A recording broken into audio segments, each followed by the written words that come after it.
Africa, a land of unlimited potential, but shrouded in multiple layers of political and economic entanglements. Seen that leadership has catapulted South Korea to a different orbit.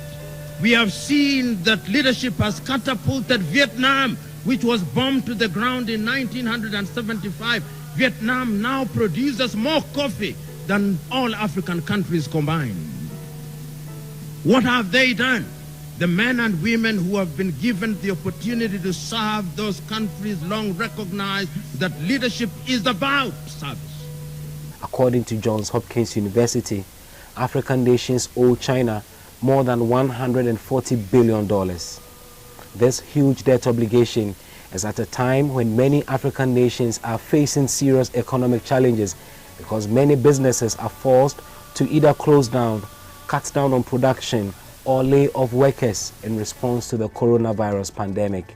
I listened to the Chinese president specifically mentioning the Gambia and a few other, and Sao Tome and Principe, that they were welcomed back to the world because they had renounced their relationship with Taiwan and they had now recognized the One China policy.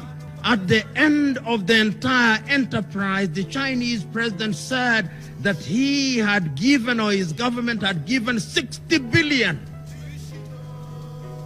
United States dollars to 54 African countries.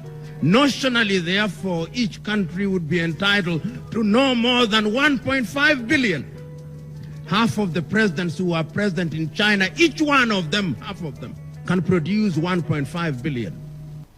The World Bank has warned that sub-Saharan Africa faces a recession for the first time in 25 years, with growth collapsing from 2.4% in 2019 to negative 2.1% and negative 5.1% in 2020.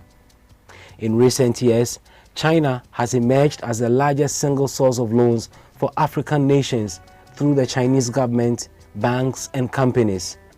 China has remained very supportive of the African continent by offering huge loans and also in some technical assistance to many of the developing countries, including Africa. Some countries and international organizations have called for debt relief programs for African countries as they obviously struggle to mitigate the economic impact of COVID-19. In an era of COVID-19, it has become very arguable. This is the best time and moment for China to look at a possible debt relief for Africa. When you look at the IMF and the World Bank, who have also added the same voice to this conversation, China belongs to the group of 20, the G20, which is basically the wealthiest nations in the world. So China's argument, or China is also looking at it from the perspective that we are also contributing, because if G20 has approved debt relief for some developing countries earlier this year, then obviously they have also contributed to the debt relief for developing countries, including Africa. However, that is not enough, considering the amount of investments China has made on the continent. We believe that this is the best opportunity China has to prove how much genuinely they love the continent. Beijing has hinted at a valuable lifeline for indebted African nations.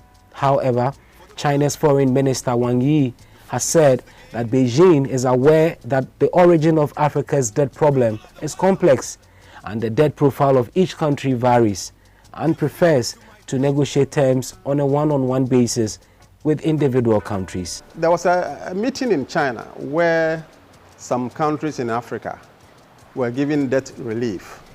I don't know the criteria that they use for this debt relief, but I believe that if there's going to be a debt relief, it should be for all African countries, irrespective of which part of Africa they are, whether it's north, south, east, or west.